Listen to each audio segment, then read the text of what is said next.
Hello guys, welcome back to my channel. तो दोस्तों, इस वीडियो में हम क्लास 9th का चैप्टर 1 पढ़ेंगे, साइंस का, मैटर इन अवर सराउंडिंग। तो दोस्तों, ये लेक्चर नंबर 1 है इस चैप्टर का, और ऐसी पूरा सीरीज़ में लेक्चर्स आएंगे।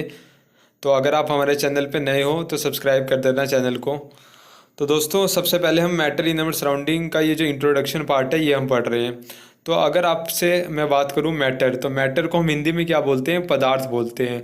अब मैटर का मतलब क्या होता है? जैसा कि आप फर्स्ट पॉइंट देख सकते हो, इसमें क्या बोल रखा है, anything that occupy space and has mass is known as matter. अब इसका मतलब क्या है? मैटर का मतलब होता है ऐसी कोई सी भी चीज़ पूरे यूनिवर्स में, ऐसी कोई सी भी चीज़ जिसके पास स्पेस हो। स्पेस का मतलब क्या है? वॉल्यूम हो, मतलब जो स्पेस ऑक्यूपाई कर रही हो, जिसके पास वॉल्यूम हो, और उसके पास मास भी होनी चाहिए। तो दुनिया में ऐसी कोई सी भी चीज़ जिसके पास दो चीज़ को सेटिस्फाई कर रहा है, उसके पास एक वॉल्यूम है मतलब स्पेस, और उसके पास क्या है? मास है, तो हम उसे क्या बोलेंगे? मैटर बोलेंगे। जैसे आप बोलो चेयर है, तो चेयर क्या मैटर है? तो हम देखेंगे क्या वो दो कंडीशन को सेटिस्फाई कर रहा है। जैसे देखो, चेयर के पास मास है, उसका एक वजन होता है अपना, और चेयर एक वॉल्यूम भी ऑक्यूपाई करती है, तो इसका मतलब चेयर क्या है? मैटर है।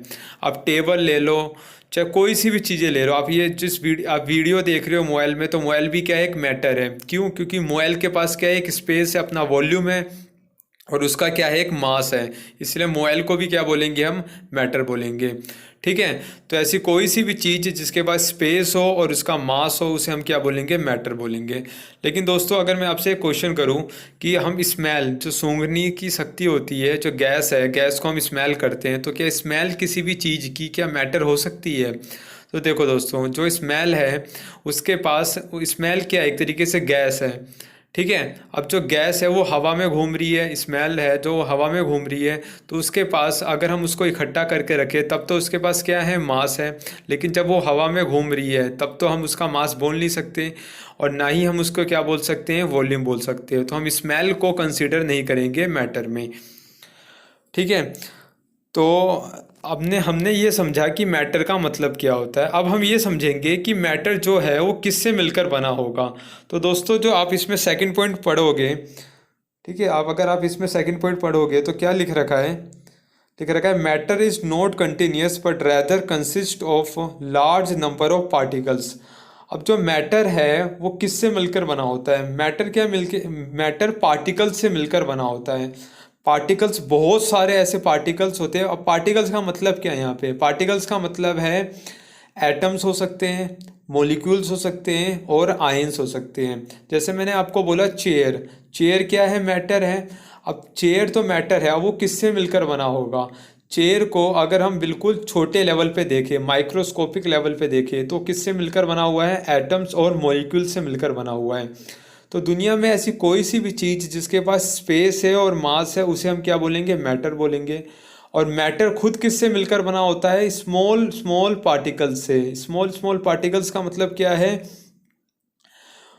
एटम्स होंगे, मॉलिक्यूल्स होंगे, और आयंस होंगे। और ये जो पार्टिकल्स हैं ये बहुत सारे होते हैं। जैसे कि आप देखो, इसमें क्या लिख रखा है? Large number of particles. तो ऐसे जो पार्टिकल्स होते हैं, जो एटम्स और मॉलिक्यूल्स और जो आयंस होते हैं, ये लाखों करोड़ों मिलते हैं, तब जाके क्या बनता है? मैटर बनता है। तो दूसरा पॉइंट हम यही समझ रहे हैं कि मैटर किससे मिलकर बना है। तो मैटर किससे मिलकर बना है? पार्टिकल्स से मिलकर बना है। और वो पार्टिकल्स क्या होते हैं? बहुत लार्ज नंबर में होते हैं। और पार्टिकल का मतलब क्या है? पार्टिकल को हिंदी में बोलते हैं कण। लेकिन पार्टिकल एक्चुअली होते कौन से हैं? वो एटम हो सकते हैं, मॉलिक्यूल्स हो सकते हैं, और आयंस हो सकते हैं। ठीक है। अब हम ये समझेंगे जो एटम पार्टिकल से मिलकर बना था, उन पार्टिकल की क्या विशेषताएं हैं। तीसरा पॉइंट अगर आप इसमें देखोगे, तो तीसरा पॉइंट क्या बोल रखा है? Characteristics of particle. ठीक है। तीसरा पॉइंट अगर आप देखोगे तो क्या बोल रखा है? Characteristics of particle. मतलब पार्टिकल जो है उनके क्या क्या गुण हैं, जो एटम्स, मॉलिक्यूल्स और आयंस थे जिससे मिलकर मैटर बना था, उनके क्या गुण हैं। ठीक है। तो देखो क्या लिख रखा है इसमें, आप पढ़ो थर्ड पॉइंट के बाद। तो देखो पहला पॉइंट क्या लिख रखा है? Large number of particles constitute matter. ये फर्स्ट पॉइंट हो गया। अब सेकंड पॉइंट पढ़ो, इसमें क्या लिख रखा है? Particles of matter are very small in size. ठीक है। और थर्ड पॉइंट पढ़ो तो क्या लिख रखा है? Particles of matter have space between them. और लास्ट पॉइंट क्या बोल रखा है? Particles of matter are continuously moving. हम बारी बारी से समझते हैं। तो देखो सबसे जो पहला पॉइंट बोल रखा है वो क्या बोल रखा है, large number of particles constitute matter. इसका मतलब है जैसे मैंने आपको बताया था, मैंने बोला था आपको कि जो पार्टिकल्स होते हैं वो एक दो नहीं होते हैं, बहुत सारे होते हैं, लाखों करोड़ों अगर पार्टिकल्स मिलेंगे तब जाके क्या बनेगा, मैटर बनेगा। जो दूसरा पॉइंट बोल रखा है वो क्या बोल रखा है, particles of matter are very small in size. ये जो पार्टिकल्स होते हैं वो बहुत छोटे होते हैं कि हम अपनी खुली आंखों से इनको देख नहीं सकते हैं। मैंने बोला ना आपको, ये जो पार्टिकल्स है वो क्या है, एटम्स और मॉलिक्यूल्स हैं। और आपको पता है हम एटम्स और मॉलिक्यूल्स को अपनी आंखों से नहीं देख सकते हैं। इसलिए यहाँ पे जो सेकंड पॉइंट बोल रखा है वो क्या बोल रखा है कि particles of matter are very small in size. अगर आप थर्ड पॉइंट देखो तो थर्ड पॉइंट क्या बोल रखा है, particles of matter have spaces between them. तो जैसे मैंने आपको बोला था चेयर जो है वो मैटर है, और वो मैटर किससे मिलकर बना है, पार्टिकल से। और वो पार्टिकल्स क्या है, एटम्स हैं या फिर मॉलिक्यूल्स है या फिर क्या है, आयंस है। अब ये जो एटम्स मान लिया हमने एटम से मिलकर बना है, तो जो एटम्स हैं उन सब के बीच में थोड़ा बहुत क्या होता है, स्पेस होता है। ऐसा नहीं है कि सारे जो पार्टिकल्स है वो एक साथ चिपके हुए होंगे, थोड़ा बहुत तो स्पेस होता ही है। ठीक है, अब देखो लास्ट पॉइंट क्या बोल रखा है, particles of matter are continuously moving. ठीक है, particles of matter are continuously moving का मतलब क्या है कि जो मैटर था वो मैटर किससे मिलकर बना था, पार्टिकल से। और वो पार्टिकल्स क्या है, एटम से या मॉलिक्यूल से। तो जो एटम्स और मॉलिक्यूल्स है वो कॉन्टिन्यूसली क्या करते हैं, मूव करते रहते हैं, मतलब इधर उधर रैंडम डायरेक्शन में क्या करते हैं, भागते रहते हैं। क्योंकि उनके पास क्या होती है, काइनेटिक एनर्जी होती है। क्या होती है, काइनेटिक एनर्जी, जिसकी वजह से वो इधर उधर भागते रहते हैं। ठीक है, अब दोस्तों हम ये समझेंगे ये जो पार्टिकल्स हैं, ठीक है, हमने ये समझा कि पार्टिकल जो है वो कौन कौन से हो सकते हैं, वो एटम्स हो सकते हैं, मॉलिक्यूल्स हो सकते हैं, और क्या हो सकते हैं, आयंस हो सकते हैं। और हमने ये भी पढ़ लिया कि जो पार्टिकल्स है उनकी क्या क्या कैरेक्टरिस्टिक्स है। ठीक है, हमने ये पढ़ा उनकी क्या क्या कैरेक्टरिस्टिक्स है, मतलब क्या क्या गुण है। अब हम ये पढ़ेंगे फोर्थ पॉइंट में कि जो मैटर है उसको हमने कितने भागों में क्लासिफाई कर रखा है, कितने पार्ट्स होते हैं मैटर के। तो मैटर के कितने पार्ट्स होते हैं, 3 पार्ट होते हैं। एक होता है सॉलिड, ठीक है, एक क्या होता है, सॉलिड। दूसरा क्या होता है, लिक्विड। ठीक है, सेकंड पार्ट क्या होता है, लिक्विड।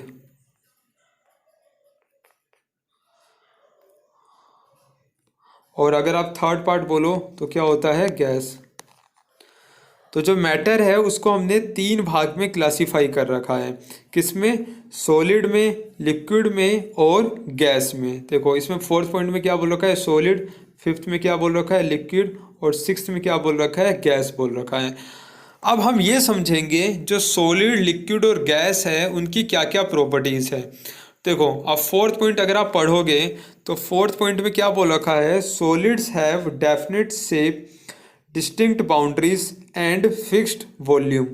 तो जो सॉलिड है उसका क्या होता है, डेफिनेट शेप होता है। जैसे मान लिया आप चेयर है, तो चेयर जो है उसका क्या है, वो सॉलिड है, तो वो क्या है, उसका फिक्स शेप है।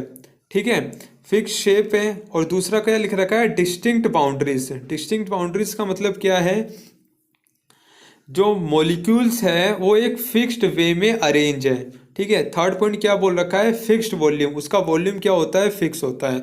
आप ये देखो इसको आप बहुत आसानी से समझ सकते हो। ठीक है, सॉलिड में होता क्या है, सॉलिड में ऐसा होता है कि जो एटम्स होते हैं, देखो दुनिया में कोई भी चीज़ जो मैटर है वो पार्टिकल से मिलकर बनी है, और पार्टिकल खुद किससे मिलकर बना है, एटम से, मॉलिक्यूल से या फिर आयन से। अब वो जो एटम्स है वो 3 तरीके से अरेंज हो सकते हैं। ठीक है, उसी 3 तरीके से अरेंज होने पे हमने मैटर को क्या करा, क्लासिफाई कर दिया, सॉलिड में कर दिया, लिक्विड में कर दिया, और क्या कर दिया, गैस में कर दिया। अब देखो अब समझो सबसे पहले सॉलिड्स को। ठीक है, जैसे मान लिया ये पूरा मैटर है, ठीक है, ये पूरा मैटर है। अब ये जो मैटर है इसके अंदर क्या बना हुआ है, ये किससे मिलकर बना हुआ है, एटम से मिलकर बना हुआ है। ठीक है, ये मैंने एटम बना दिए। अब ये एटम से मिलकर बना हुआ है। अब ये एटम से जो मिलकर बना है ये सॉलिड बन सकता है, या लिक्विड बन सकता है ये मैटर, या फिर क्या बन सकता है, गैस में बन सकता है। वो कैसे पता चलेगा, वो हमें पता चलेगा ये जो एटम्स है ये कैसे अरेंज हो रखे हैं मैटर के अंदर। तो सबसे हम पहले पढ़ रहे हैं सॉलिड। ठीक है, तो सॉलिड में क्या होता है, ये जो एटम्स होते हैं, ठीक है, ये जो एटम्स होते हैं मैटर के अंदर, ये बहुत ही पास पास होते हैं। ठीक है, क्या होते हैं, बहुत ही पास पास होते हैं, जिसकी वजह से एक एटम दूसरे एटम के बीच में जो डिस्टेंस होता है, जिसको हम बोलते हैं इंटरमोलिकुलर डिस्टेंस।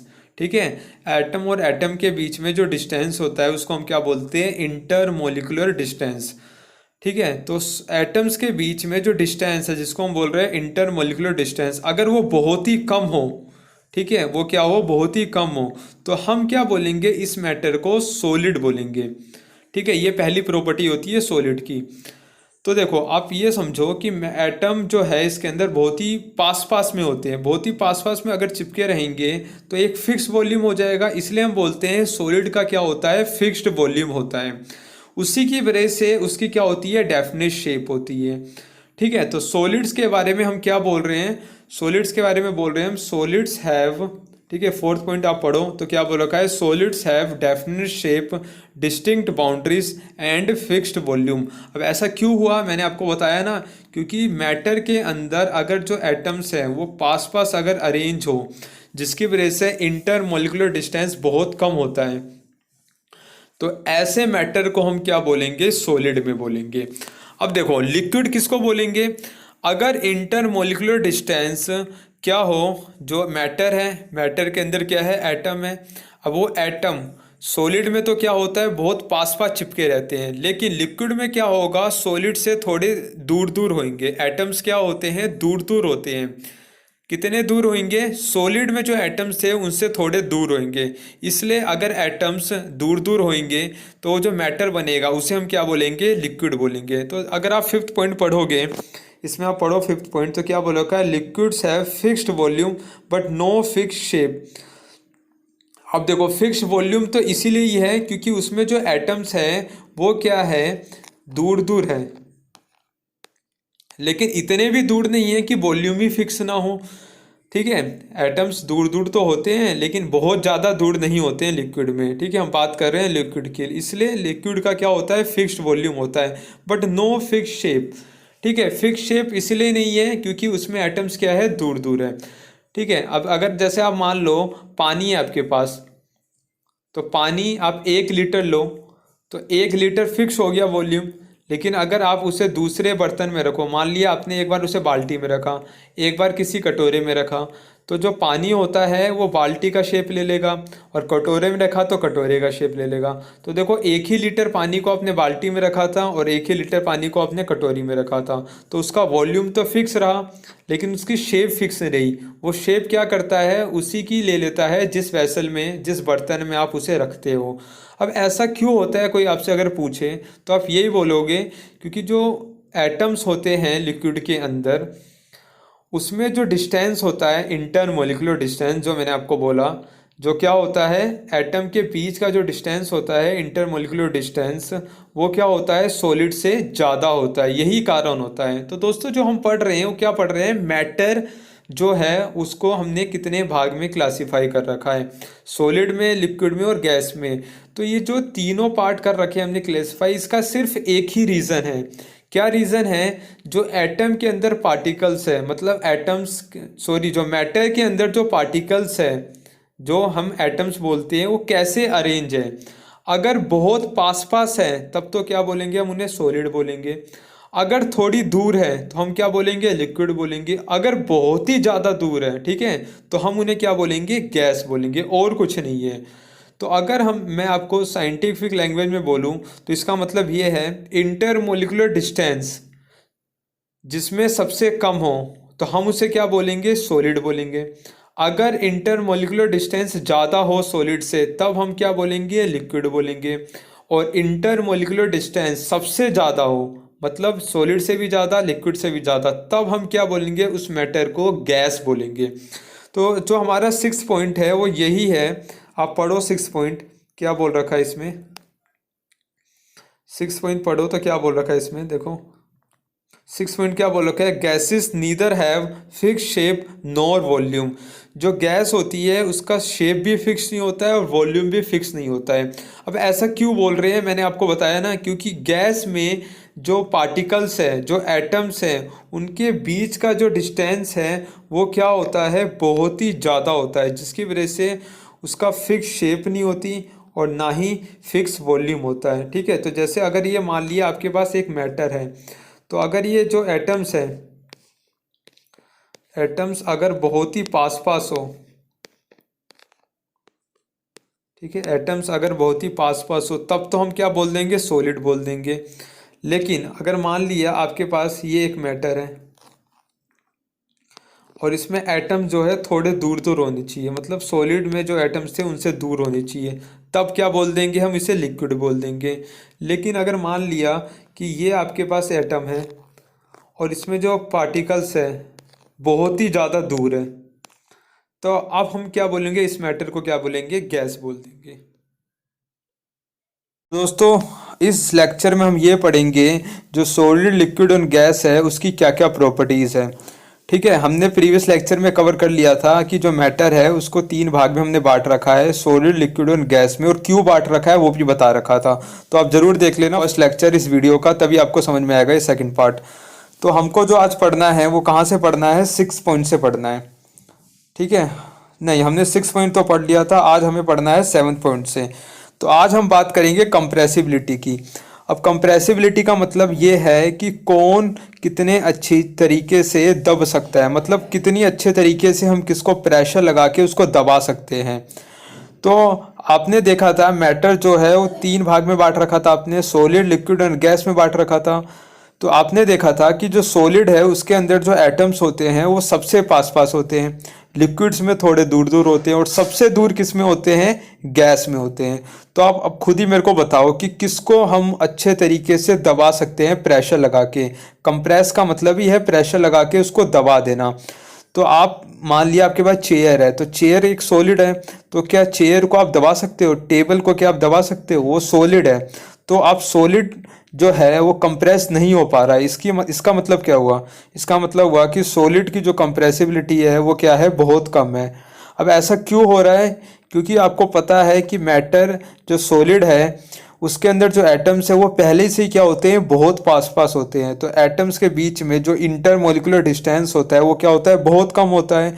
तो अगर आप उसे दबाओगे भी तो कहाँ जा पाएंगे, कहीं जा ही नहीं पाएंगे। इसलिए हम बोलते हैं कि सॉलिड जो है वो सबसे लेस कंप्रेसिबल होता है, तो उसकी जो कंप्रेसिबिलिटी है वो सबसे कम है।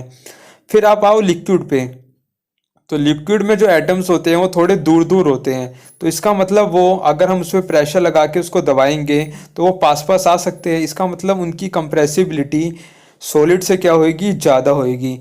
तो बात करते हैं हम गैस की, तो गैस में जो एटम्स होते हैं वो सबसे दूर दूर होते हैं। तो अगर एटम सबसे दूर दूर है तो मान लो उसको आप प्रेशर लगाओगे, कंप्रेस करोगे, तो वो बहुत आसानी से क्या होंगे, पास पास आ जाएंगे। इसलिए हम बोलेंगे जो गैस की कंप्रेसिबिलिटी है वो क्या होएगी, सबसे ज़्यादा होएगी। ठीक है, तो अगर हम इसको सम अप करें तो क्या बोलेंगे, सॉलिड्स की जो कंप्रेसिबिलिटी है वो क्या होगी, सबसे कम होगी। देखो 7 पॉइंट में यही बोल रखा है, सॉलिड्स पोसेसिस लीस्ट कंप्रेसिबिलिटी। अब 8 पॉइंट पढ़ो आप। ठीक है, 8 पॉइंट अगर आप पढ़ोगे तो इसमें क्या बोल रखा है, liquids possess higher compressibility than solids. जो लिक्विड्स की कंप्रेसिबिलिटी होती है वो सॉलिड से क्या होती है, ज़्यादा होती है। क्यों, क्योंकि उसके अंदर जो एटम्स होते हैं वो सॉलिड से क्या होते हैं, दूर दूर होते हैं। और अगर आप 9th पॉइंट पढ़ो तो 9th में क्या लिख रखा है, gases possess highest compressibility as compared to solids and liquids. तो जो गैस है उसकी कंप्रेसिबिलिटी क्या होती है, सबसे ज़्यादा होती है।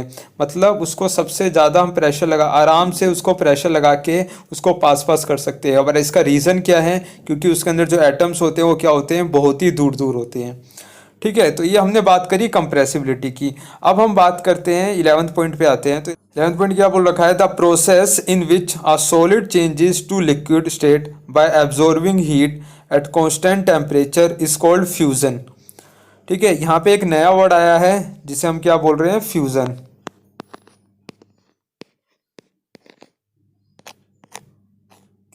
अब फ्यूजन का मतलब क्या होता है, अगर आप पढ़ो तो इसमें क्या लिख रखा है, the process in which a solid changes to liquid state by absorbing heat at constant temperature is called fusion.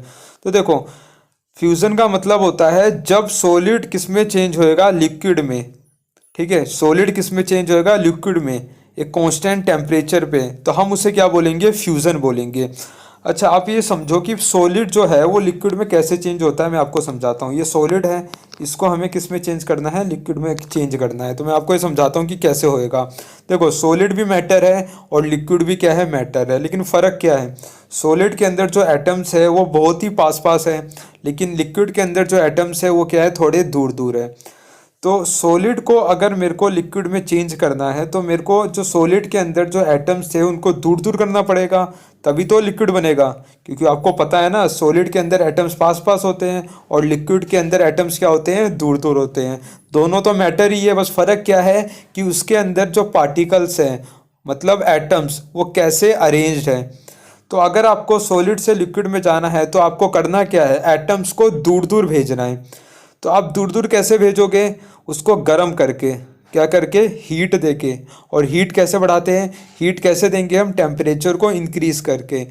तो टेम्परेचर बढ़ाने से सॉलिड जो है वो किस में चेंज हो जाएगा, लिक्विड में चेंज हो जाएगा। और इस प्रोसेस को हम क्या बोल देंगे, फ्यूज़न बोल देंगे। ठीक है, तो यही पॉइंट लिख रखा है 11th में। The process in which a solid changes to liquid state by absorbing heat at constant temperature is called fusion. ठीक है दोस्तों, अब 12th पॉइंट पढ़ते हैं। 12th में क्या बोल रखा है, the temperature at which a solid melts to become a liquid at the atmospheric pressure is called as melting point. अब इसका मतलब क्या है, फ्यूज़न और मेल्टिंग पॉइंट में आप क्या फ़र्क समझते हो। तो देखो, फ्यूज़न तो एक प्रोसेस हो गया, मैंने आपको बोला ना, जब सॉलिड लिक्विड में चेंज हो रहा है तो एक ये प्रोसेस हो रहा है, एक केमिकल रिएक्शन हो रही है। इस केमिकल रिएक्शन को, इस प्रोसेस को नाम हमने क्या दे दिया, फ्यूज़न दे दिया। और ये कैसे हुआ, जब हमने सॉलिड को हीट करा, उसका टेम्परेचर बढ़ाया, तो वो लिक्विड में चेंज हो गया। अब देखो होता क्या है कि जैसे आप बर्फ़ लो, आइस लो, तो जो आइस है वो 0 डिग्री सेल्सियस पे मेल्ट होकर लिक्विड में चेंज होने लग जाती है। तो जो आइस थी वो किस में चेंज हो रही है, लिक्विड में, मतलब वाटर में चेंज हो जा रही है। तो ये प्रोसेस को तो हमने क्या बोल दिया, फ्यूज़न बोल दिया। लेकिन अगर आप ध्यान से देखो तो कौन से टेम्परेचर पे वो मेल्ट हो रही है, तो मेल्ट हो रही है वो 0 डिग्री सेल्सियस पे। तो ये जो टेम्परेचर है, जिस टेम्परेचर पे फ्यूज़न हुआ, जिस टेम्परेचर पे सॉलिड पूरा का पूरा लिक्विड में कन्वर्ट हो जाता है, उसको हम क्या बोलते हैं, उसका मेल्टिंग पॉइंट। तो ये जो 12th पॉइंट लिख रखा है वो यही लिख रखा है कि the temperature at which a solid melts to become a liquid at the atmospheric pressure is called as melting point. जिस टेम्परेचर पे जो सॉलिड है वो पूरा का पूरा किस में चेंज हो जाए, लिक्विड पे, उस टेम्परेचर को हम क्या बोलते हैं, उसका मेल्टिंग पॉइंट बोलते हैं।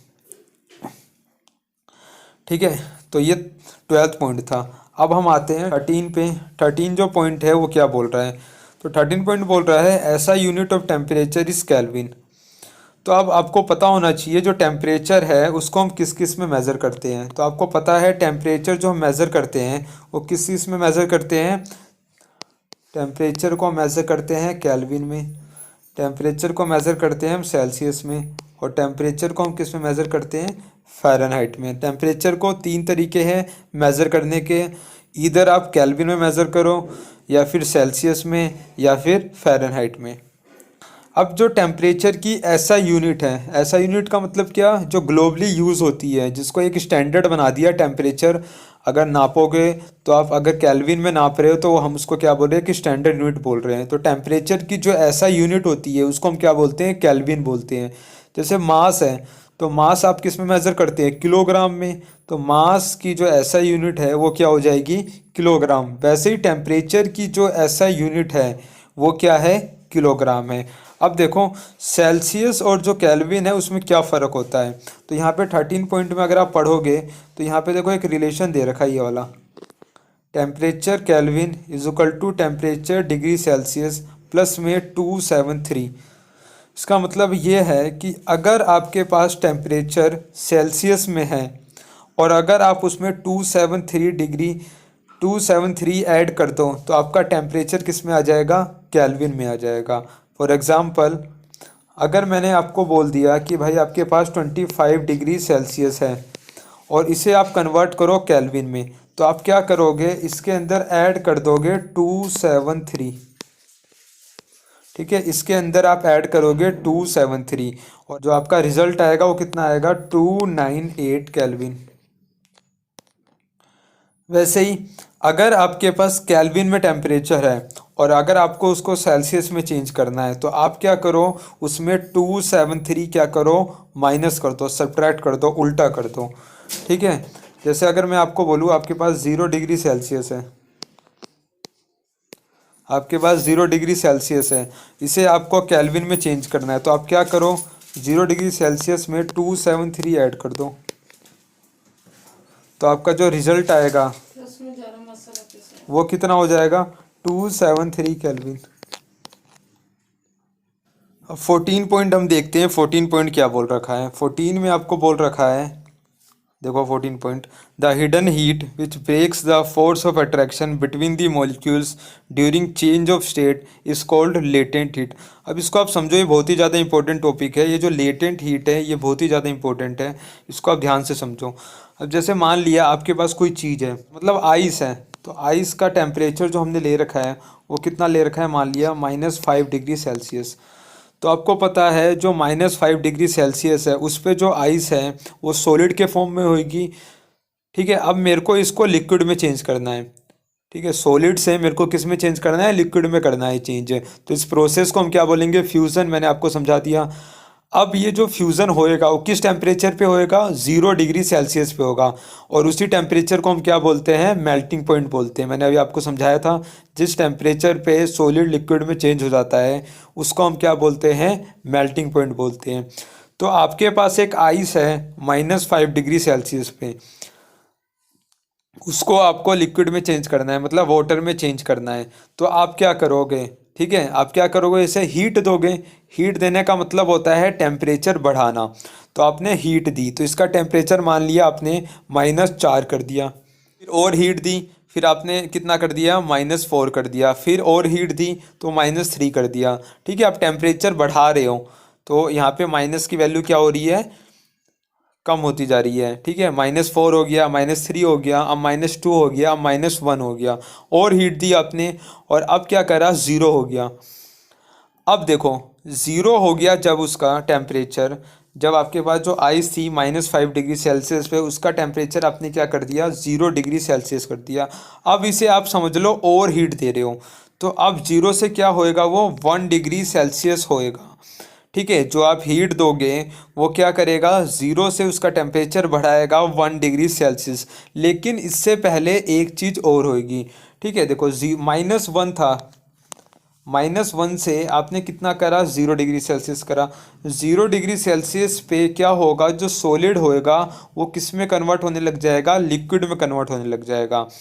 फिर 0 डिग्री सेल्सियस से आप कितना करना चाहते हो, 1 डिग्री सेल्सियस पे। मेरे कहने का मतलब ये है कि आपने जब -5 पे था सो आइस आपके पास, तो आप उसे हीट दे रहे थे और कहाँ तक ले आए आप, -1 तक ले आए।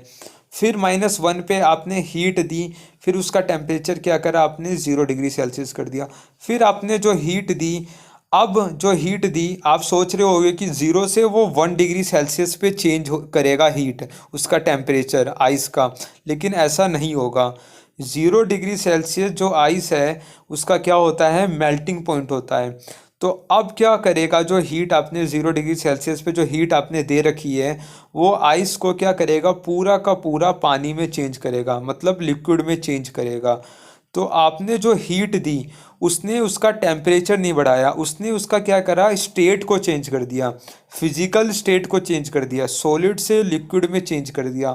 तो ये जो हीट दी आपने, इसी हीट को हम क्या बोलेंगे, लेटेंट हीट। लेटेंट का मतलब क्या, छुपी हुई हीट है, जो गुप्त हीट है। अब खुद ही सोचो, -1 से आपने जब हीट दी तब तो 0 हो गया उसका टेम्परेचर उस हीट से, लेकिन अब आप दोबारा हीट दे रहे हो 0 डिग्री सेल्सियस पे, तो उस हीट ने उसका टेम्परेचर 1 डिग्री सेल्सियस नहीं करा। उस हीट ने क्या करा, अंदर ही अंदर जो सॉलिड के जो मॉलिक्यूल्स के अंदर जो एटम्स थे, उसके अंदर जो फोर्स ऑफ अट्रैक्शन था, उन सबको क्या करा, तोड़ा, और तोड़ के उनको दूर दूर कर दिया, जिसकी वजह से वो किस में चेंज हो गए, लिक्विड में चेंज हो गए। तो इसका मतलब जो हीट थी उसने उसका टेम्परेचर नहीं बढ़ाया, उसने क्या करा, उसकी फिजिकल स्टेट को चेंज करा, सॉलिड से लिक्विड में चेंज करा। और इसी हीट को हम क्या बोलते हैं, लेटेंट हीट। तो आप पढ़ सकते हो इसमें 14 पॉइंट क्या बोल रखा है, the hidden heat which breaks the force of attraction between the molecules during change of state is called latent heat। वो छुपी हुई हीट जो किसी भी सॉलिड को लिक्विड में चेंज करती है विदाउट रेजिंग इट्स टेम्परेचर, बिना टेम्परेचर बढ़ाए हुए, उसी हीट को हम क्या बोलते हैं, लेटेंट हीट। और वो करती क्या है, जो अंदर के फोर्स ऑफ अट्रैक्शन है उसको तोड़ देती है। अब 15 पॉइंट पढ़ते हैं। 15 पॉइंट क्या बोल रखा है, latent heat of fusion is the amount of heat required to change 1 kilogram of solid in at its melting point. अभी जो हमने पढ़ा लेटेंट हीट, वो अलग अलग टाइप की होती है। लेटेंट हीट कितनी टाइप की होती है, 3 टाइप की होती है। 3 टाइप की होती है। एक होती है लेटेंट हीट ऑफ वेपराइजेशन, ठीक है, एक होती है लेटेंट हीट ऑफ फ्यूजन, एक होती है लेटेंट हीट ऑफ सब्लिमेशन, ठीक है। अब इसमें जो 15 पॉइंट बोल रखा है वो क्या बोल रखा है, latent heat of fusion is the amount of heat required to change 1 kilogram of solid into liquid at its melting point. पहले तो आपने समझा लेटेंट हीट का मतलब क्या होता है। लेटेंट हीट का मतलब मैंने आपको समझाया ना, वो छुपी हुई हीट जो किसी भी फिजिकल स्टेट को उसके दूसरे फिजिकल स्टेट में चेंज करें विदाउट रेजिंग इट्स टेम्परेचर।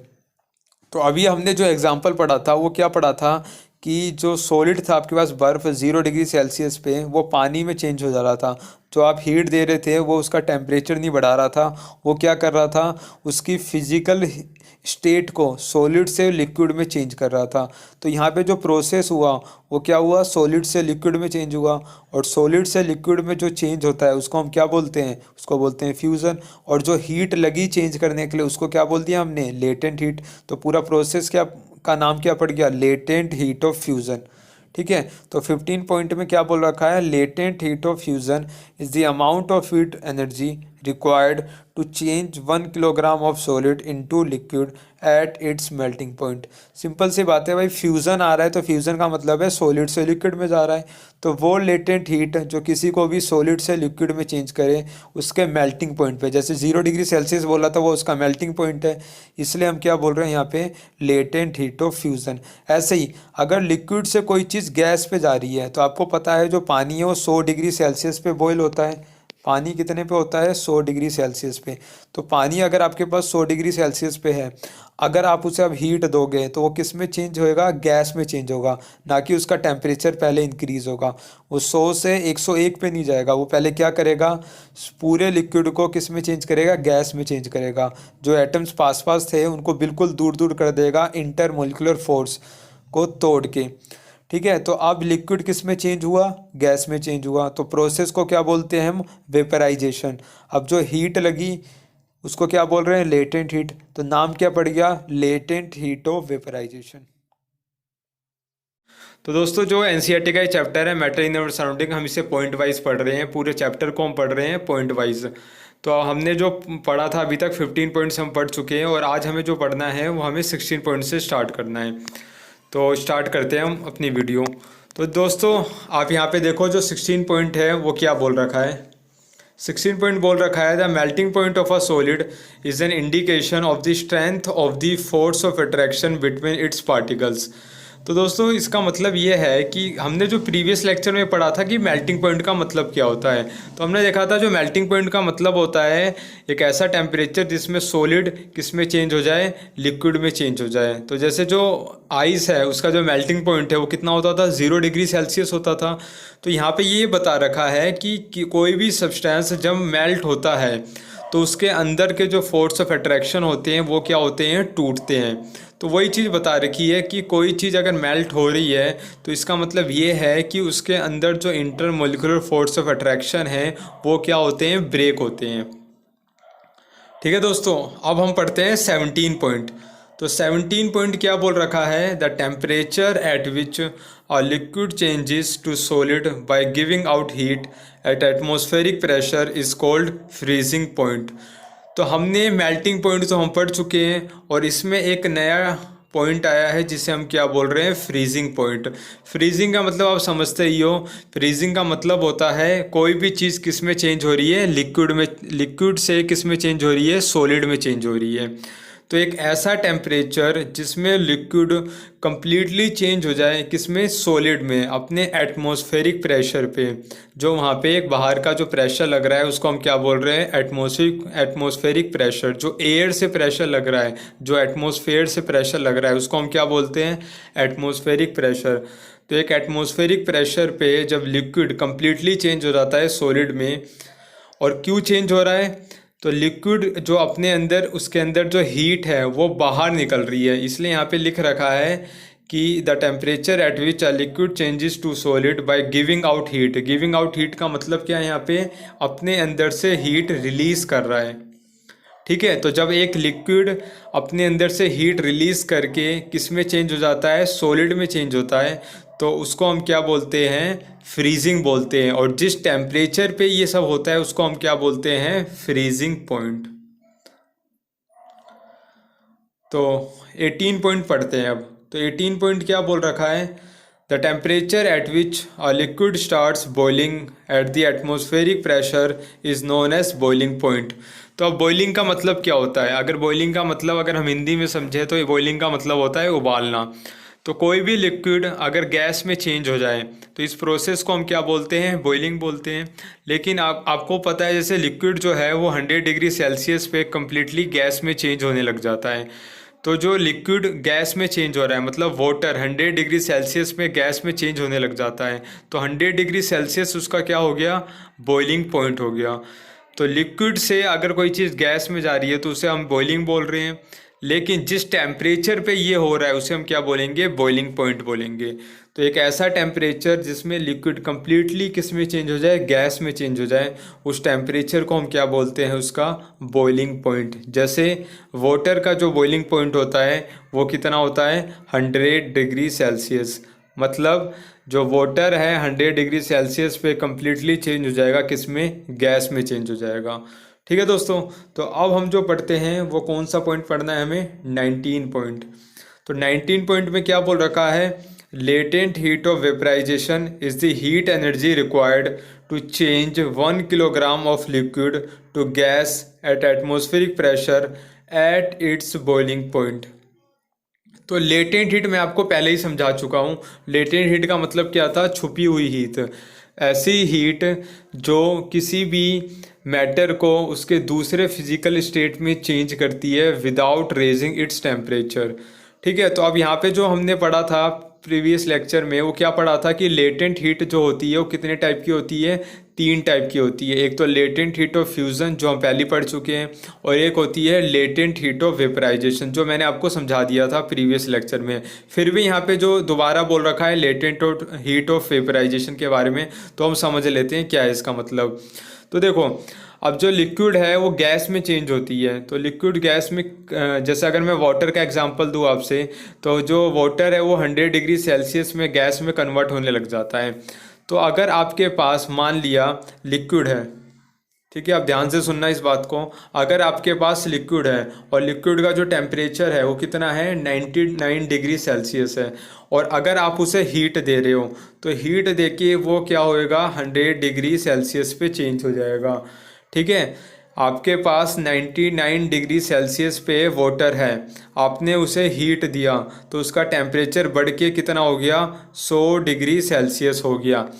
अब आपने क्या करा, उसे दोबारा हीट दी, तो अब आप क्या सोचोगे कि वो जो है लिक्विड 100 डिग्री से किस में चेंज होने लग जाएगा, 101 पे चेंज होने लग जाएगा उसका टेम्परेचर।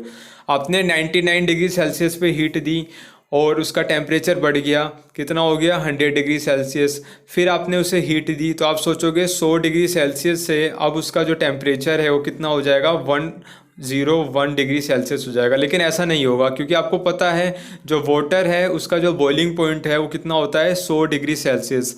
इसका मतलब इस टेम्परेचर पे जो वाटर है, मतलब जो लिक्विड वाटर है, वो किस में चेंज होने लग जाएगा, गैस पे चेंज होने लग जाएगा। तो यहाँ पे जो आपने 100 डिग्री सेल्सियस पे हीट दी है वो क्या कर रही है, लिक्विड के अंदर जो इंटरमोलिकुलर फोर्स ऑफ अट्रैक्शन है, मतलब जो एटम के बीच में फोर्स है उनको तोड़ रही है और दूर दूर भेज रही है, मतलब गैस में कन्वर्ट कर रही है। तो जो आपने इस टाइम पे हीट दी उसने टेम्परेचर ना बढ़ाकर उसके इंटरमोलिकुलर फोर्स ऑफ अट्रैक्शन को तोड़ के लिक्विड को किस में भेजा, वेपर में, गैस में भेजा। तो इसीलिए इस हीट को हम क्या बोलेंगे, लेटेंट हीट बोलेंगे। और यहाँ पे वेपराइजेशन हुआ है तो इसलिए प्रोसेस का नाम क्या हो जाएगा, लेटेंट हीट ऑफ वेपराइजेशन। यही समझा रखा है इस पॉइंट में। तो आप पढ़ सकते हो यहाँ पे क्या बोल रखा है 19 पॉइंट में, latent heat of vaporisation is the heat energy required to change 1 kg of liquid to a gas at atmospheric pressure at its boiling point. ठीक है, किसी भी बॉइलिंग पॉइंट पे किसी लिक्विड को गैस में चेंज करना without raising its temperature is called latent heat of vaporisation. 20 point अगर हम पढ़ेंगे तो इसमें क्या बोल रखा है, boiling is a bulk phenomena. ठीक है, अब इसका क्या मतलब होता है, तो बॉइलिंग का मतलब क्या है, बॉइलिंग का मतलब है लिक्विड किस में चेंज हो रहा है, गैस में चेंज हो रहा है। बल्क फिनोमिना का मतलब ये है कि जो कब जब भी कोई लिक्विड गैस में चेंज होगा तो ये जो प्रोसेस है ये सरफेस पे नहीं होता, ये अंदर होता है, मतलब एटम्स के अंदर होगा। ठीक है, आपने अभी समझा बॉइलिंग का मतलब क्या होता है। बॉइलिंग का मतलब होता है लिक्विड गैस में चेंज हो रहा है, और कैसे चेंज हो रहा है, उसे हीट दे के हो क्या रहा है, उसके अंदर जो इंटरमोलिकुलर फोर्स ऑफ अट्रैक्शन है वो क्या हो रहे हैं, टूट रहे हैं। तो ये अंदर हो रहा है सारा खेल। बल्क का मतलब है जो अंदर हो रहा है, ना कि सरफेस के ऊपर हो रहा है, बाहर हो रहा है। इसलिए हम बोल रहे हैं बॉइलिंग कैसा है, एक बल्क फिनोमिना है। ठीक है, तो अब हम समझते हैं 21 पॉइंट। 21 पॉइंट में क्या बोल रखा है, the phenomena of change of a liquid into its gaseous state at any temperature below its boiling point is known as evaporation. अब इवेपोरेशन का मतलब क्या है, इवेपोरेशन का मतलब आप इवेपोरेशन को बॉइलिंग से रिलेट कर सकते हो। बॉइलिंग में क्या होता है, बॉइलिंग में होता है एक लिक्विड किस में चेंज होने लग जाता है, गैस में चेंज होने लग जाता है एट इट्स बॉइलिंग पॉइंट पे। मतलब अगर मैं आपको बोलूँ पानी, तो पानी 100 डिग्री सेल्सियस में किस में चेंज होने लग जाता है, गैस में। तो जो 100 डिग्री सेल्सियस है वो उसका क्या हो गया, बॉइलिंग पॉइंट हो गया। और पानी किस में चेंज हो रहा है, गैस में। तो इस प्रोसेस को हमने क्या बोल दिया, बॉइलिंग बोल दिया। लेकिन कभी ऐसा हो जाए कि पानी जो है 100 डिग्री सेल्सियस से नीचे ही गैस में चेंज होने लग जाए, तब भी वहाँ पे बॉइलिंग ही हुआ। लेकिन फिर उस प्रोसेस को हमने एक अलग नाम दे दिया जिसको हमने क्या बोल दिया, इवेपोरेशन। तो पानी जो है वो 100 डिग्री सेल्सियस पे पूरा का पूरा क्या हो जाता है, गैस में चेंज होने लग जाता है। लेकिन जब पानी 100 डिग्री सेल्सियस से कम टेम्परेचर पे बॉयल होने लग जाए तो उस प्रोसेस को हम क्या बोलते हैं, इवेपोरेशन। ठीक है, इवेपोरेशन का मतलब सिंपल है, कोई भी लिक्विड अपने बॉइलिंग पॉइंट से नीचे वाले टेम्परेचर पे गैस में कन्वर्ट होने लग जाए तो उस प्रोसेस को हम क्या बोलेंगे, इवेपोरेशन बोलेंगे। आप इसका एग्जांपल देख भी सकते हो, जब बहुत ज़्यादा गर्मी पड़ती है तो जो समुद्र का पानी है वह ऊपर जाके क्लाउड बन जाता है। तो ये किस प्रोसेस से बनता है, वो इवेपोरेशन से ही बनता है। ठीक है, और इवेपोरेशन जो है एक सरफेस फिनोमिना है। आप ये समझ लेना कि जो इवेपोरेशन है वो क्या है, एक सरफेस फिनोमिना है। अब जो हम पढ़ते हैं वो क्या पढ़ते हैं, 22 पॉइंट। तो 22 में क्या बोल रखा है, in evaporation the conversion of liquid to gaseous state occurs at a much slower rate compare to boiling.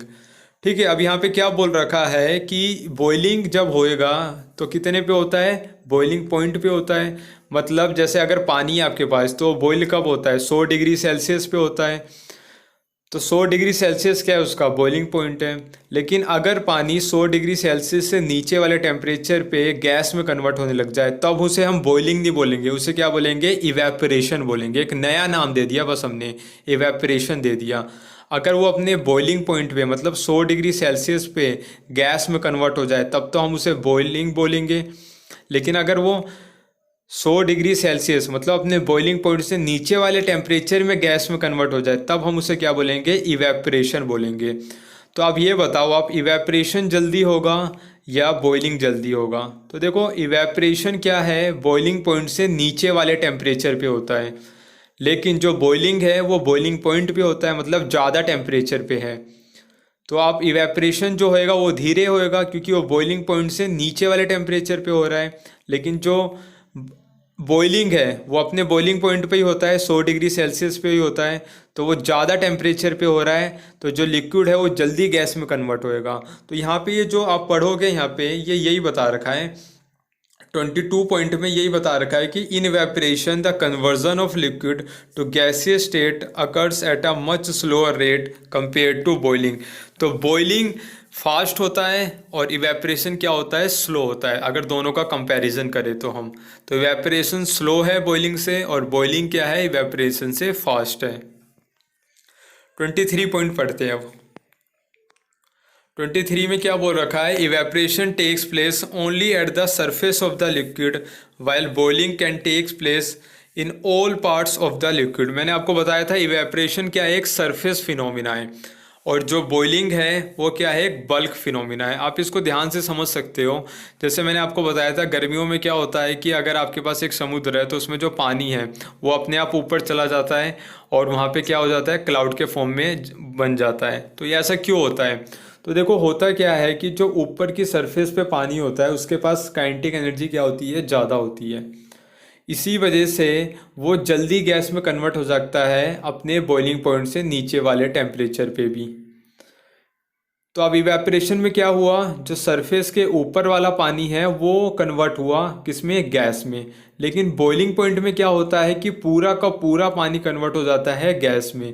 तो बॉइलिंग पॉइंट में अंदर पूरा हो रहा है, इसलिए हम क्या बोल रहे हैं, ये बल्क फिनोमिना है। जो अंदर चीज़ें होती है उसको क्या बोलते हैं, बल्क फिनोमिना। लेकिन जो सिर्फ सरफेस पे हो उसे क्या बोलेंगे हम, सरफेस फिनोमिना। तो इवेपरेशन में होता क्या है, पानी का जो सरफेस है ऊपर वाला पार्ट है सिर्फ वो ही कन्वर्ट होता है किसमें, गैस में, क्योंकि वहाँ पे टेम्परेचर कम होता है। लेकिन अगर हम बात करें बॉइलिंग में, तो बॉइलिंग में क्या होता है कि पूरा का पूरा पानी कन्वर्ट हो जाता है गैस में। तो वहाँ पे क्या हुआ, सारी चीज़ें अंदर वाली भी और ऊपर वाली भी कन्वर्ट हो गई गैस में। तो इसलिए हम उसे क्या बोल रहे हैं, बल्क फिनोमिना। तो इस पॉइंट में यही बोल रखा है कि इवेपरेशन एक सर्विस फिनोमिना है और जो बॉइलिंग है वो क्या है, एक बल्क फिनोमिना है। अब हम पढ़ते हैं 24 पॉइंट। तो 24 पॉइंट में वही बात लिख रखी है, evaporation is a surface phenomena. ठीक है, वो मैंने आपको समझा ही दिया। और 25 में क्या लिख रखा है, boiling is a bulk phenomena. Boiling क्या है, बल्क फिनोमिना है, वो अंदर तक होता है। ठीक है, अब 26 पॉइंट पढ़ते हैं हम। 26 में क्या बोल रखा है, 26 में बोल रखा है the amount of water vapour present in the air is called humidity. ठीक है, ह्यूमिडिटी का मतलब मॉइस्चर है। मतलब अगर आप एयर में देखो तो कभी कभार आप देखोगे कि ओस बोलते हो आप, है ना, ओस क्यों बोलते हो, वहाँ पे जो मॉइस्चर आ जाता है एयर के अंदर। तो वही बता रखा है कि एयर के अंदर जो पानी का वेपर है, ठीक है, वाटर वेपर है, उसको हम क्या बोलते हैं, ह्यूमिडिटी बोलते हैं। क्या बोल रखा है, the amount of water vapour present in the air is called humidity. ठीक है दोस्तों, जो एयर में वाटर वेपर होता है उसे हम क्या बोलते हैं, ह्यूमिडिटी बोलते हैं, नमी के नाम से बोलते हैं। 27 पॉइंट पढ़ते हैं हम। 27 पॉइंट में क्या बोल रखा है, इवेपरेशन इज कॉन्टिन्यूस और ऑन गोइंग प्रोसेस। तो देखो यहाँ पे ये बता रखा है कि जो इवेपरेशन एक कॉन्टिन्यूस प्रोसेस और ऑन गोइंग प्रोसेस है, मतलब ये चलता रहता है। अब ऐसा क्यों है उसका आप रीज़न समझ सकते हो, क्योंकि इवेपरेशन जो है वो बॉइलिंग पॉइंट से नीचे वाले टेम्परेचर पे होता है। जैसे मैंने आपको समझाया था कि जो पानी है वो 100 डिग्री सेल्सियस पे पूरा कन्वर्ट हो जाता है गैस में। तो 100 डिग्री सेल्सियस उसका क्या है, बॉइलिंग पॉइंट है। लेकिन अगर मैं पानी का टेम्परेचर 100 डिग्री सेल्सियस से नीचे रखूं तो भी क्या हो रहा होगा, थोड़ा बहुत जो पानी है वो किस में कन्वर्ट हो रहा होगा, गैस में कन्वर्ट हो रहा होगा। लेकिन अब हम इस प्रोसेस को क्या बोलेंगे, बॉइलिंग नहीं बोलेंगे। इस प्रोसेस को क्या हम क्या बोलेंगे, इवेपरेशन बोलेंगे। क्यों, क्योंकि यहाँ पे क्या हो रहा है, बॉइलिंग पॉइंट से नीचे वाले टेम्परेचर पे हो रहा है। तो ये प्रोसेस चलता रहता है। ठीक है, इवेपरेशन जो प्रोसेस है वो चलता रहता है क्योंकि वो नीचे बॉइलिंग पॉइंट से नीचे वाले टेम्परेचर पे होता है। तो टेम्परेचर नीचे तो कितना भी ले लो आप, इसलिए हम बोलते हैं इवेपरेशन इज अ कॉन्टिन्यूस और ऑन गोइंग प्रोसेस। तो दोस्तों जो हमने लास्ट पार्ट में पढ़ा था वो कहाँ तक पढ़ा था, इवेपरेशन तक पढ़ चुके हैं हम। और आज हमें जो पढ़ना है वो इवेपरेशन से आगे पढ़ना है। तो आज जो हमें पॉइंट पढ़ना था वो कौन सा पॉइंट पढ़ना है, 28 पॉइंट पढ़ना है। हम पहले ही 27 तक पढ़ चुके हैं। तो जो 28 पॉइंट जो है वो क्या बोल रहा है, इवेपरेशन कॉजेज कूलिंग। ये बहुत ही ज़्यादा इंपॉर्टेंट है कि इवेपरेशन जब भी होएगा तो वहाँ पे क्या होएगा, कूलिंग इफेक्ट होएगा। अब इसका मतलब क्या है आप समझ सकते हो। इवेपोरेशन का पहले मतलब क्या होता है, आप पहले ये समझो। इवेपोरेशन का मतलब क्या था कि अपने बॉइलिंग पॉइंट से नीचे वाले टेम्परेचर पे अगर लिक्विड गैस में कन्वर्ट हो जाएगा तब हम उसे क्या बोलेंगे, इवेपोरेशन बोलेंगे। अब डिटेल में समझना चाहते हो तो आप थर्ड पार्ट देख लेना, वहाँ पे मैंने इवेपोरेशन को डिटेल में समझा रखा है। तो यहाँ पे जो पॉइंट लिख रखा है वो क्या लिख रखा है, इवेपोरेशन कॉजेज कूलिंग। मतलब जब भी इवेपोरेशन होएगा तो वहां पे कैसा इफेक्ट आएगा, ठंडा सा इफेक्ट आएगा, कूलिंग इफेक्ट आएगा। आप इसको एग्जांपल से समझ सकते हो। जैसे अगर मान लिया कभी आपने हाथ में पेट्रोल लिया, ठीक है, तो जो पेट्रोल है वो क्या हो जाता है, इवेपोरेट हो जाता है। और वहां पे जो आपका हाथ का जो पाम है वो कैसा इफेक्ट होने लग जाता है, वहां पे ठंडा फील होने लग जाता है। तो देखो अब वहां पे क्या हुआ, जो पेट्रोल है वो इवेपोरेट हो गया और आपका जो हाथ का जो पाम है वो कैसा इफेक्ट फील कर रहा है, ठंडा इफेक्ट फील कर रहा है। अब आप इसे समझो ऐसा होता क्यों है, ठीक है। तो देखो ऐसा इसलिए होता है क्योंकि देखो इवेपोरेशन का मतलब होता है अपने बॉइलिंग पॉइंट से नीचे वाले टेम्परेचर पे लिक्विड का गैस में कन्वर्ट होना।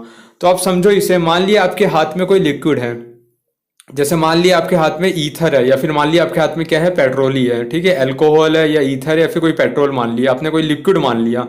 अब ये लिक्विड जो है अगर ये इवेपोरेट हो रहा होगा तो इवेपोरेट का मतलब क्या है, ये अपने बॉइलिंग पॉइंट से नीचे वाले टेम्परेचर पे गैस में कन्वर्ट हो जाएगा। मतलब आपके हाथ में जो लिक्विड पड़ा हुआ है, ईथर या फिर अल्कोहल या फिर पेट्रोल, वो किस में कन्वर्ट हो जाएगा, गैस में कन्वर्ट हो जाएगा। देखते ही देखते वो सारा खत्म हो जाएगा। अब ऐसा क्यों हो पाएगा, अगर उसको लिक्विड को अगर हम हीट दें, मतलब एनर्जी दें, टेम्परेचर उसका बढ़ाए, तो वो किस में कन्वर्ट हो जाएगा, गैस में। वो गैस में तभी कन्वर्ट हो सकता है जब उस लिक्विड को हम क्या दे रहे हैं, बाहर से हीट दे रहे हैं, मतलब टेम्परेचर बढ़ा रहे हैं। अब वो हीट कहाँ से मिल रही है, आपके आसपास जो हाथ के आसपास की जो एनर्जी है, ठीक है, आपके हाथ में पेट्रोल पड़ा हुआ है और आपके आसपास की जो एनर्जी है उस पेट्रोल को मिलेगी। अब वो एनर्जी पेट्रोल लेकर किस में कन्वर्ट हो जाएगा, गैस में। अब देखो हुआ क्या, उस पेट्रोल ने आपके हाथ के आसपास की एनर्जी ली, तो आपके सराउंडिंग की एनर्जी ली। अब सराउंडिंग की एनर्जी ले ली तो इसका मतलब क्या है, जो आपके सराउंडिंग में जो टेम्परेचर है वहाँ पे टेम्परेचर क्या हो गया, कम हो गया। पहले टेम्परेचर ज़्यादा था, लेकिन जब उस अल्कोहल ने, उस पेट्रोल ने आपके हाथ से एनर्जी ले ली तो आपके सराउंडिंग में जो एनर्जी क्या है वो कम होगी। एनर्जी कम होने का मतलब क्या होता है, टेम्परेचर क्या हो गया, कम हो गया। अब वो एनर्जी को लेकर पेट्रोल किस में कन्वर्ट हो जाएगा, गैस में कन्वर्ट हो जाएगा। तो आप समझो आपके सराउंडिंग का जो टेम्परेचर है वो पहले से क्या हो जाएगा, कम हो जाएगा, क्योंकि पेट्रोल ने आपके सराउंडिंग के से एनर्जी लेकर किस में कन्वर्ट हो गया, गैस में कन्वर्ट हो गया। तो अगर आपके सराउंडिंग से एनर्जी ले ली तो टेम्परेचर कम हो गया, और टेम्परेचर कम होने का मतलब क्या होता है, वहाँ पे कूलिंग इफेक्ट हो गया, इसलिए हमको ठंडा फील होता है। तो सिंपल सी बात है, इवेपोरेशन होता है तो वो अपने आसपास के सराउंडिंग से एनर्जी लेके जाता है गैस में, क्योंकि वहाँ पे बॉईल तो कर नहीं रहे आप, जिससे वो बॉइलिंग पॉइंट पे होगा। आप बॉइलिंग पॉइंट से नीचे वाले टेम्परेचर पे ही बोलते हो इवेपोरेशन होता है, तो उसको एनर्जी कहाँ से मिलेगी, अपने सराउंडिंग से ही मिलेगी। तो सराउंडिंग से वो एनर्जी लेता है और किस में कन्वर्ट हो जाता है, गैस में। और अगर सराउंडिंग से एनर्जी लेगा तो वहाँ पे टेम्परेचर क्या होएगा, कम हो जाएगा पहले से। और टेम्परेचर कम होने का मतलब क्या है, आप किसी चीज़ को क्या कर रहे हो, ठंडा कर रहे हो। इसीलिए इवेपोरेशन जब भी होगा तो वहाँ पे कैसा इफेक्ट होगा, कूलिंग इफेक्ट होगा। इसलिए हम बोलते हैं इवेपोरेशन कॉजेज कूलिंग। तो ये था हमारा 28 पॉइंट। अब जो हमें पढ़ना है कौन सा पॉइंट पढ़ना है, 29। तो 29 में पढ़ो आप, क्या लिख रखा है, 29 में लिख रखा है, the process of evaporation of water from the aerial parts of plants specially leaves is known as transpiration. अभी जो ट्रांसपायरेशन है ये भी एक तरीके से क्या है, इवेपोरेशन है। लेकिन इसमें होएगा क्या, जो प्लांट्स के जो पत्ते होते हैं, लीव्स होते हैं, उसके ऊपर जो वाटर के मॉलिक्यूल्स है, जो पानी उस पर चढ़ा हुआ है, वो किस में कन्वर्ट हो जाएगा, गैस में कन्वर्ट हो जाएगा। तो जब इवेपोरेशन पौधों के पत्तों से हो जाए तब उस प्रोसेस को हम क्या बोलेंगे, ट्रांसपायरेशन। अब हम पढ़ते हैं 30 पॉइंट। 30 पॉइंट में क्या बोल रखा है, the rate of evaporation is affected by the surface area exposed to atmosphere, temperature, humidity and wind speed. इसमें देखो बहुत इंपॉर्टेंट सी चीज़ बता रखी है। इसका मतलब ये है कि जो इवेपोरेशन है वो किस किस से इफेक्ट होगा, उसकी 3 चीज़ों से इफेक्ट होएगा। एक तो होएगा सरफेस एरिया से, एक होगा एटमॉस्फेयर से, फिर टेम्परेचर से, और ह्यूमिडिटी और विंड स्पीड से। मेन चीज़ तो 3 ही होती है, सरफेस एरिया, एटमॉस्फेयर और टेम्परेचर। लेकिन आपको याद 5 चीज़ रखनी है क्या क्या है, सरफेस एरिया है, एटमॉस्फेयर है, टेम्परेचर है, ह्यूमिडिटी जिसे मॉइस्चर भी बोलते हैं हम, और विंड स्पीड, हवा की क्या स्पीड है। इन पांचों के चेंज होने से जो इवेपरेशन का जो रेट है, मतलब जो इवेपरेशन की जो स्पीड है, किस स्पीड से इवेपरेशन हो रहा है कहीं से, वो क्या होएगा, चेंज हो जाएगा। आप इसको समझ सकते हो, जैसे मान लिया आपके पास एक छोटा सा समुद्र है, ठीक है, आपके पास मान लिया एक इतना सा समुद्र है और एक आपके पास इतना बड़ा समुद्र है। अब यहाँ पे क्या हो रहा है, मैंने बोल दिया ये जो फर्स्ट वाला है यहाँ पे भी इवेपरेशन हो रहा है, और ये मैंने बोला सेकंड वाला यहाँ पे भी इवेपरेशन हो रहा है। अब फर्स्ट वाले में जो पानी रखा होगा ये ऊपर जा रहा होगा, इवेपरेशन का मतलब है लिक्विड किस में जा रहा होगा, गैस में जा रहा होगा अपने बॉइलिंग पॉइंट से नीचे वाले टेम्परेचर पे, और ये हमेशा होता रहता है, ये कॉन्टीन्यूस प्रोसेस है, मैंने आपको पहले ही समझा रखा है ये। तो यहाँ पे देखो फर्स्ट वाले नदी में भी पानी अंदर से ऊपर जा रहा है और सेकंड वाले नदी में भी पानी नीचे से ऊपर जा रहा है। अब मेरे को ये बताओ कि किस में, फर्स्ट और सेकंड में से पानी किस में से जल्दी जा रहा होगा ऊपर, फर्स्ट में से जा रहा होगा या सेकंड में से जा रहा होगा। तो आप बोलोगे सेकंड में से, क्यों, क्योंकि सेकंड वाला जो है वो बड़ी सी नदी है तो उसमें ज़्यादा पानी है, उसका सरफेस एरिया ज़्यादा है, और अगर सरफेस एरिया ज़्यादा है तो इवेपरेशन जो है वो इस पहले वाले से क्या होगा, तेज हो रहा होगा, मतलब स्पीड, मतलब रेट इवेपरेशन की क्या होगी, फर्स्ट से सेकंड में ज़्यादा होगी। तो हम बोलते हैं जो इवेपरेशन है वो सरफेस एरिया के साथ क्या होता है, बढ़ता है। सरफेस एरिया जितना ज़्यादा होगा उतना ही ज़्यादा क्या होगा, इवेपरेशन होएगा। सरफेस एरिया अगर कम होगा तो इवेपरेशन क्या होएगा, कम होगा। मतलब इवेपरेशन जो है वो डायरेक्टली प्रोपोर्शनल है किसके, सरफेस एरिया के। फर्स्ट वाले केस में छोटी नदी थी, मतलब सरफेस एरिया कम था, इसीलिए जो इवेपरेशन था वो क्या था, धीरे था। लेकिन सेकंड वाले केस में जो नदी है वो बड़ी है, तो speed of evaporation, surface area ज़्यादा होने की वजह से जो रेट ऑफ इवेपरेशन है वो पहले वाले से क्या है, ज़्यादा है। तो यही मेन पॉइंट है सरफेस एरिया का। अब दूसरी चीज़ क्या है, टेम्परेचर बढ़ाने से बताओ इवेपरेशन बढ़ेगा या घटेगा। तो अब देखो आप टेम्परेचर बढ़ाओगे तो जो पानी के मॉलिक्यूल है उनको क्या मिलेगी, काइनेटिक एनर्जी मिलेगी, और काइनेटिक एनर्जी मिलेगी तो किस में जाएंगे, गैस में जा सकते हैं पहले से ज़्यादा अच्छे तरीके से। तो टेम्परेचर बढ़ाने से इवेपरेशन क्या होता है, बढ़ता है। क्यों बढ़ता है, क्योंकि काइनेटिक एनर्जी बढ़ जाती है, और अगर काइनेटिक एनर्जी बढ़ेगी तो जो लिक्विड के मॉलिक्यूल्स है वो जल्दी किस में जाएंगे, गैस में जाएंगे। तो हम यहाँ पे बोलते हैं जो इवेपरेशन है वो भी डायरेक्टली प्रोपोर्शनल है किसके, टेम्परेचर के। सरफेस एरिया के भी डायरेक्टली प्रोपोर्शनल और टेम्परेचर के भी डायरेक्टली प्रोपोर्शनल है। तो अगर हम सरफेस एरिया बढ़ाएंगे तो इवेपरेशन बढ़ेगा, अगर हम सरफेस एरिया कम करेंगे तो इवेपरेशन कम होएगा, अगर हम टेम्परेचर बढ़ाएंगे तो इवेपरेशन बढ़ेगा, और अगर हम टेम्परेचर को कम करेंगे तो इवेपरेशन क्या होएगा, कम होएगा। अब जो हमें पढ़ना है कौन सा पढ़ना है, 31 पॉइंट। 31 पॉइंट में क्या बोल रखा है, since evaporation is a surface phenomena therefore it increases with an increase in surface area. यहाँ पे वही चीज़ बोल रखी है कि सरफेस एरिया बढ़ाने से इवेपरेशन क्या होता है, बढ़ता है, जो मैंने आपको पहले ही समझा दिया था कि सरफेस एरिया अगर आप बढ़ाओगे तो इवेपरेशन बढ़ेगा, और अगर आप सरफेस एरिया कम करोगे तो इवेपरेशन क्या होगा, कम होएगा। देख लेते हैं 32 पॉइंट। 32 पॉइंट में क्या बोल रखा है, evaporation increases with an increase in temperature. मतलब मैंने आपको पहले ही समझाया था सरफेस एरिया बढ़ाने से इवेपरेशन बढ़ेगा और टेम्परेचर बढ़ाने से भी इवेपरेशन बढ़ेगा। तो वही समझा रखा है कि इवेपरेशन बढ़ता है टेम्परेचर बढ़ाने से, क्योंकि काइनेटिक एनर्जी बढ़ जाती है लिक्विड की तो गैस में इजीली कन्वर्ट हो सकते हैं। तो 32 पॉइंट में वही बोल रखा था। अब 33 पॉइंट देखते हैं। 33 पॉइंट में क्या बोल रखा है, evaporation decreases with an increase in humidity.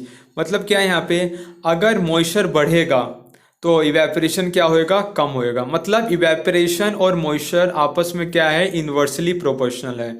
अगर ह्यूमिडिटी बढ़ी तो इवेपरेशन कम होगा, और अगर ह्यूमिडिटी कम हुई तो इवेपरेशन क्या होएगा, बढ़ेगा। तो 33 पॉइंट में यही बोल रखा है। 34 में क्या बोल रखा है, 34 में बोल रखा है evaporation increases with the increase in wind speed. हवा अगर तेज होएगी तो इवेपरेशन का प्रोसेस भी क्या होएगा, तेज होएगा, क्योंकि स्पीड क्या होएगी, पहले से बढ़ जाएगी। तो इसलिए हम बोलते हैं विंड स्पीड अगर बढ़ेगी तो इवेपरेशन का जो प्रोसेस है वो भी क्या होएगा, तेज होगा पहले से। मतलब विंड स्पीड और इवेपरेशन क्या है, आपस में डायरेक्टली प्रोपोर्शनल है। जो लास्ट पॉइंट है वो क्या बोल रखा है, 35 पॉइंट। 35 पॉइंट बोल रखा है the process in which a gas changed into liquid state bye giving out heat at constant temperature is called condensation. अब ये जो कंडेंसेशन प्रोसेस है ये बिल्कुल उल्टा होता है। किसका उल्टा होता है? बॉइलिंग का उल्टा प्रोसेस है। देखो बॉइलिंग में क्या होता था? बॉइलिंग में होता था जो लिक्विड है वो किस में कन्वर्ट हो जाती थी? गैस में कन्वर्ट हो जाती थी। ये जो लिक्विड के मॉलिक्यूल्स है किस में जाती थी? गैस में कन्वर्ट हो जाती थी। कैसे होती थी? हम लिक्विड के मॉलिक्यूल्स को क्या करते थे? हीट देते थे तो उसे एनर्जी मिलती थी और एनर्जी मिलकर क्या होता था? वो गैस में कन्वर्ट हो जाता था। ये सब मैंने आपको पहले समझा रखा है बिल्कुल ही। अब यहाँ पे जो नया टर्म आया है वो क्या है? कंडेंसेशन। कंडेंसेशन में क्या होगा? उल्टा होगा। ये जो गैस के मॉलिक्यूल्स हैं, ठीक है, ये किस में कन्वर्ट हो जाएंगे? लिक्विड में कन्वर्ट हो जाएंगे। ये ऊपर वाला हमने गैस मान लिया और अंदर वाले क्या है? लिक्विड है। तो कंडेंसेशन में क्या होएगा? जो गैस के पार्टिकल्स हैं, गैस के मॉलिक्यूल्स हैं, वो किस में कन्वर्ट हो रहे हैं? लिक्विड में कन्वर्ट हो रहे हैं। अभी कैसे होएगा? जो गैस के पास एनर्जी है, उसके पास जो गैस के पास एनर्जी है उसको हम क्या करेंगे? कम करेंगे, मतलब उसके अंदर से हीट को निकाल देंगे। तो अगर आप गैस को ठंडा करोगे, ठीक है, ठंडा करने का मतलब क्या होता है? ठंडा करने का मतलब होता है टेम्परेचर को कम करना, या फिर आप बोल सकते हो कि उसके अंदर से एनर्जी को हम निकाल रहे हैं। तो यहाँ पे देखो क्या लिख रखा है, the process in which a gas changes into liquid state bye giving out. यहाँ पे देखो क्या लिख रखा है? Giving out word heat at constant temperature is called condensation. तो गैस के अंदर से अगर आप हीट को निकाल दो, मतलब उसे ठंडा कर दो, या फिर आप बोलो उसे टेम्परेचर कम कर दो, या फिर आप बोलो एनर्जी निकाल दो, तो किस में कन्वर्ट हो जाएगी? लिक्विड में कन्वर्ट हो जाएगी। और इस प्रोसेस को हम क्या बोलेंगे? कंडेंसेशन।